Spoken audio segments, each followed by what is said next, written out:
It seems health services in the Hunter are regressing instead of progressing. Earlier this year, a medical oncologist, Dr. John Stewart, was appointed to the Mater to administer anti-cancer drugs. This was seen as the first step to establishing a cancer unit here in Newcastle and meant that patients no longer had to endure the frequent and traumatic trips to Sydney for treatment. But now, because of lack of funds, there's a possibility that the chemotherapy section will be closed. Presently, Dr. Stewart is a Fellow of Medicine at the University of Newcastle. He had hoped to be employed by the Mater next year to continue in the chemotherapy section he began, but a shortage of funds could stand in his way. This year, the government allocated $75,000 for the employment of 3 specialists. This falls some $215,000 short, with the appointment of a medical oncologist taking up the bulk of the bill. Dr. Stewart says that since the establishment of the chemotherapy section in Newcastle, much of the burden has been taken from the Sydney hospitals. But he says this hasn't been taken into account. Well, I think it's not recognised that now this service has started up, presumably there's less patients going down to Sydney, but there's been no reallocation of resources to enable this service, which is not all that expensive. I mean, one would estimate something like $200,000 for the next financial year. There's been no reallocation of resources to enable this to continue, and I think this is an unsatisfactory situation.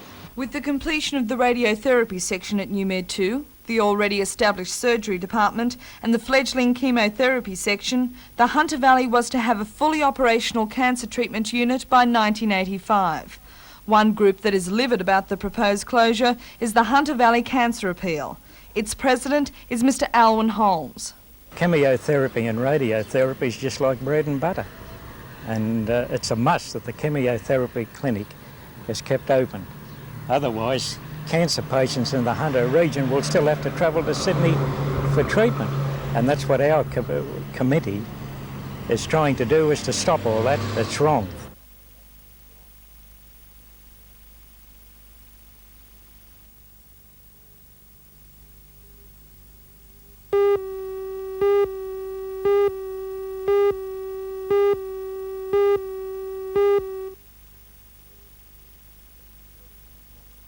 Those that are diploma. American Dr. John Gay comes to the college after a distinguished academic career in health science both in Australia and the United States.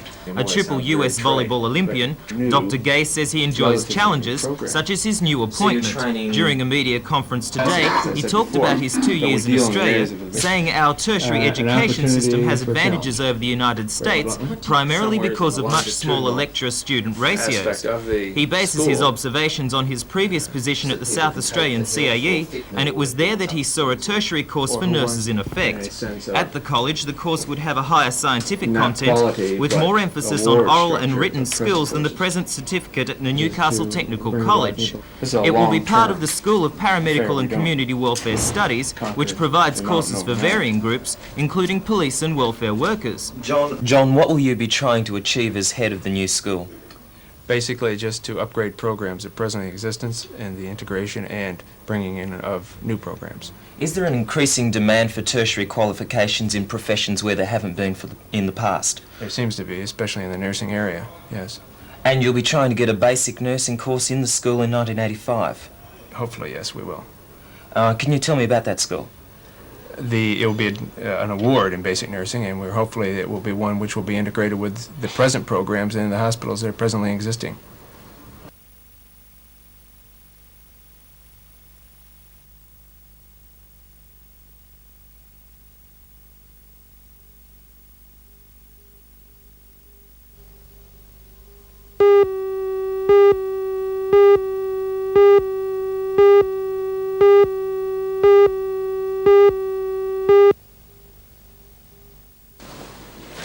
The ski boat had burnt fiercely for about 15 minutes before sinking just off Gwendolyn Point, leaving behind only some charred wreckage and a lingering smell of burnt fiberglass as evidence of the destructive fire. The police launched Belmont and the Maritime Services Board vessel made a number of attempts to drag the wreckage of the sunken ski boat to shore. At first, it seemed the lake would not relinquish the burned-out boat. Eventually, with a little ingenuity, the hulk was dragged into the shallows. The Very obviously, there was little left to salvage of what had been worth $20,000 just an hour or so before.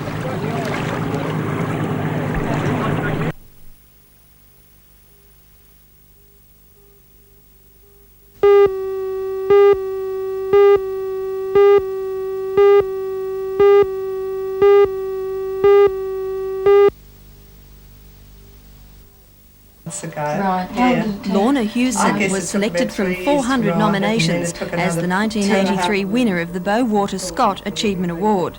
The award is given to women who have achieved an extraordinary personal goal.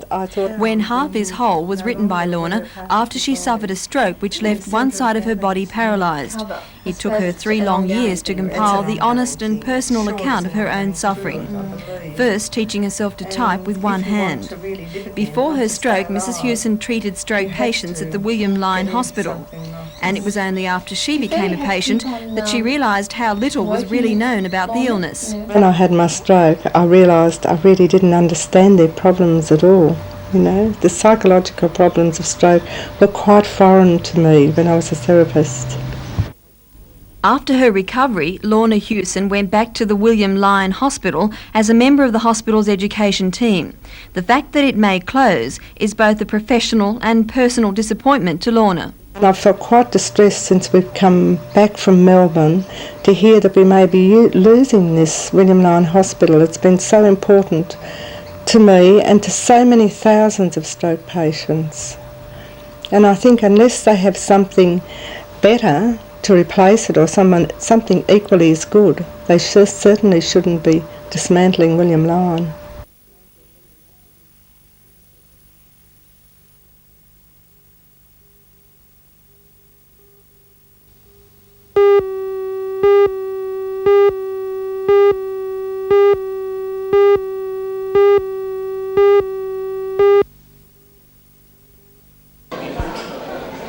This is Bishop Vizzoli's second visit to Maitland.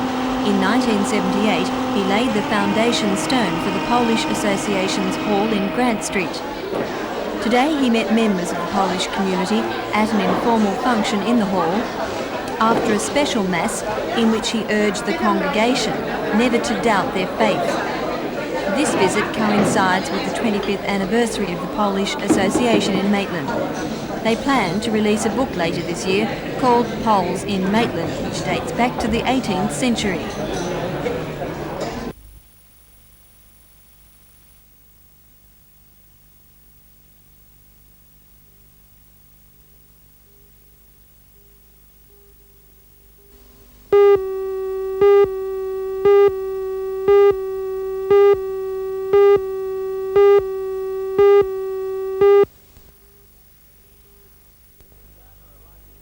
Sneed and Gardner arrived in Newcastle yesterday, planning to get the feel of the course in the lead-up Pro-Am event.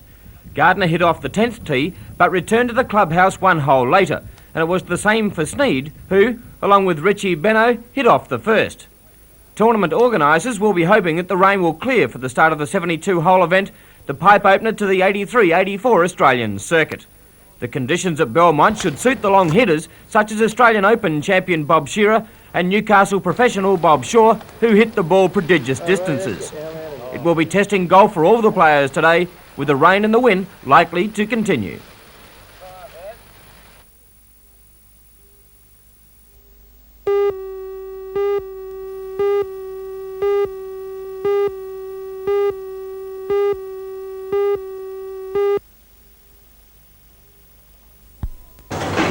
On Saturday the 24th of September, during voting in the local government elections, it was alleged that 2 ballot boxes at the Toronto Primary School were interfered with by one of the supervising staff.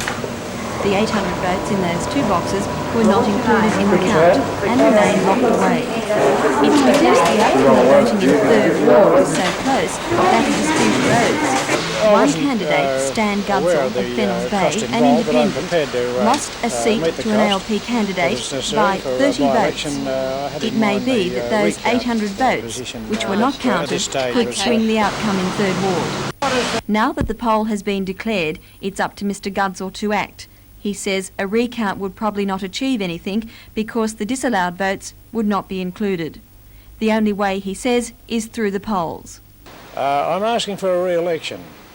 Why is that?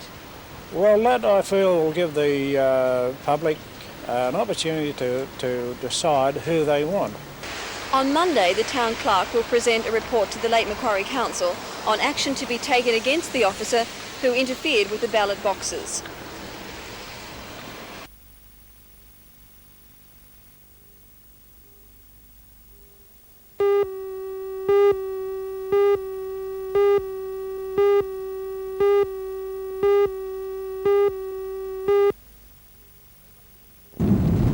Nobody set the course on fire today owing to the atrocious weather conditions, which didn't abate all day. Current Australian, Victorian and New South Wales champion Bob Shearer shot a 1 under par 71 to grab an early share of the lead with Colin Bishop of New South Wales. Shearer was out in 37, 1 over par, but hit his way back into calculations with 3 birdies on the back 9. 4 players finished the day square with the card. Alex Bonington of New Zealand, Peter Jones of New South Wales and Gary Doolan, also from New South Wales, all had 72, as did Roger Davis. Davis turned 1 under but found the 14th, a par 4 straight into the roaring southerly, a formidable hole indeed. Blocked a shot to bring him back to square. A host of players are a shot further back at 1 over 73. In this group is Stuart Ginn, who had a chance to birdie on the 18th but missed to remain 1 over. Mike Ferguson from Queensland is also in a strong position and after being 2 over at the 15th, finished strongly to birdie 16 and be 1 over after the completion of his round.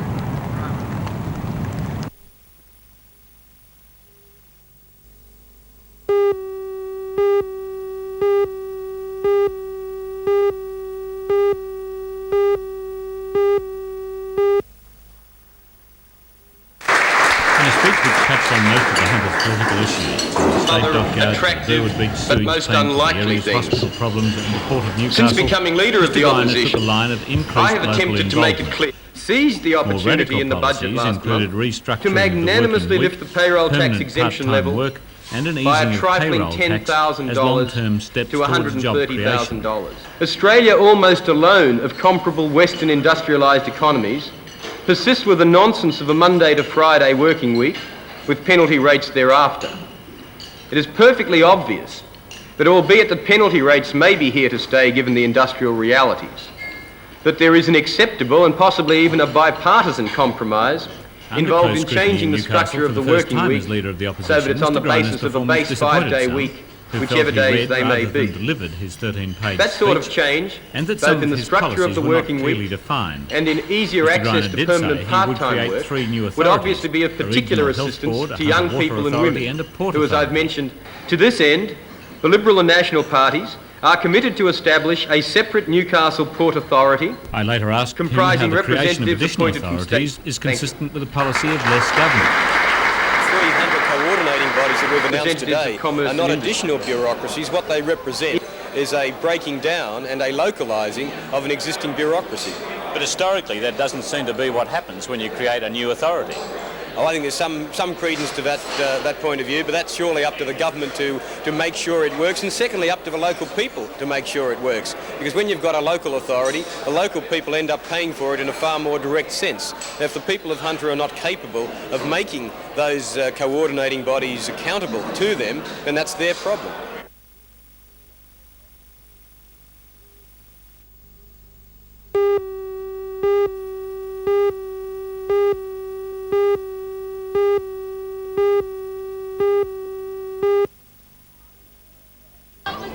How the utility managed to reverse into the house has both the police and the neighbourhood children baffled. The freak accident happened at about 4:20 this afternoon. Residents say they heard the ute revving loudly in Benson Close and then saw the vehicle reverse at high speed into the house in Sedgwick Street. The ute narrowly missed the owner of the house, Mrs. Annette Cox, as she was watering her garden. Young Mark Barnier witnessed the accident. The car came flying out of Benson Close and hit the gutter, bounced on the lawn, hit the rockery up the stairs and into the house. The elderly driver of the utility collapsed after the accident and was taken to Wallsend Hospital, where he is reported to be in a stable condition.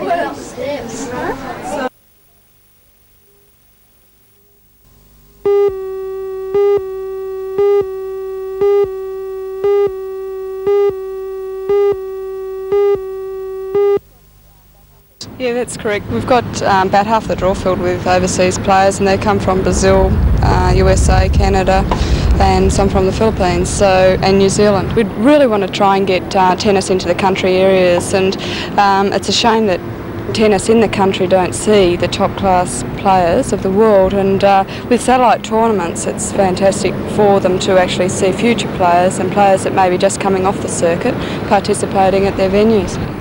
In today's matches, the number 1 seed Amanda Dingwall of Australia had to call on all her resources to overcome the determined South African Renee Mentz.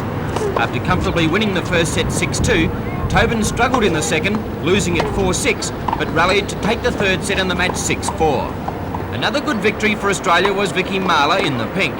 She defeated fancied American Barry Balmore in straight sets 6-4, 6-4. Teenager Jenny Byrne, a Tony Roach protege, had a good win over New Zealander Michelle Parron 3-6, 6-4, 6-1.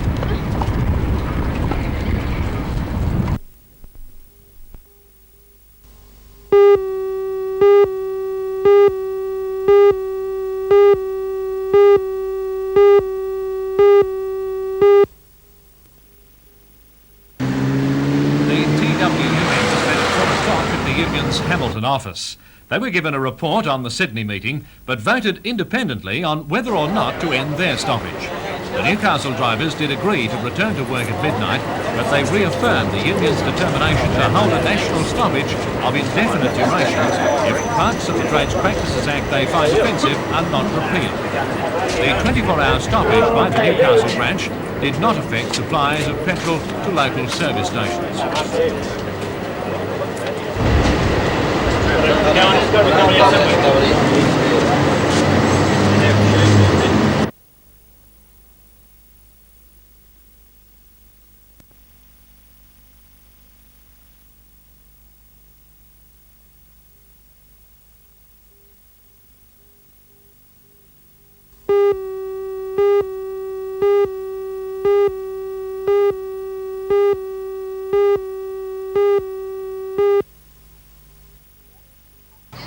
The accident happened at about 3:30 this afternoon at the construction site of the new Catholic High School at Burrigal. Police say the workman, whose name has not yet been released, was standing on a culvert which was on top of 2 other cement drains. Each culvert weighs about 3 tonnes, but police say the weight of the workman caused the culvert to topple. It's believed he tried to jump, but the culvert landed on top of him. Fellow construction workers worked feverishly to free the man, but they found he was dead when his body was eventually dragged from beneath the cement block.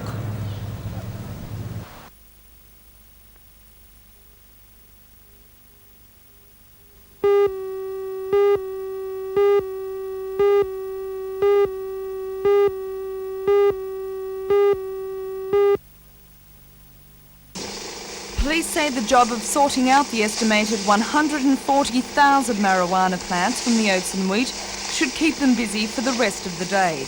Much of the crop had been sown with oats to help disguise it. The rest, still in the nursery stage, was well looked after with a sprinkler system and plenty of fertiliser. Once all the plants have been collected, they'll be burnt under the supervision of the Department of Agriculture either late this afternoon or tomorrow. The crop was discovered during a raid of the property Top Tanks on Tuesday by the Sydney-based Bureau of Crime Intelligence, Muswellbrook Detectives and Merriwar Police. The 54-year-old man, arrested as a result of the raid, was refused bail at yesterday's hearing and will reappear at Muswellbrook Court on the 26th of this month.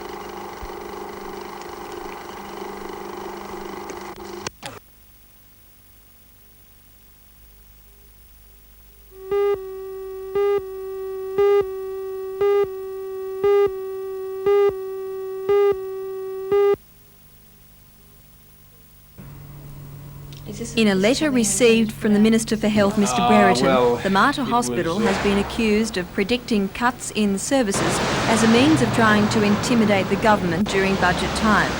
Mr Ralph Watson, Secretary of the hospital, says the Minister's claims are totally unfair and he stands by his prediction that services will have to be cut under the proposed budget allocation.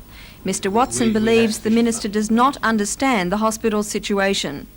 I think the basic problem is that the Minister fails to accept that the hospital if required to reduce its services by $1.5 million, can only do so by cutting out what are essential services of one description or another, and I don't think the Minister accepts that that is the situation. We're most upset that he would accuse us of being irresponsible and using intimidatory tactics. We think that's a most unfair accusation, and we've done our figures as honestly and objectively as we possibly can. The Mater is going to try and explain its situation to the Minister, but will present relations restrict the hospital's bargaining powers? It may be, of course, we really have been forced into the situation where we have no choice. It was not our intention and would not have been our intention to have made that letter public, and some of those issues public indeed. The Minister has done that, so it's left us with no choice but to take some of those issues up in the public forum.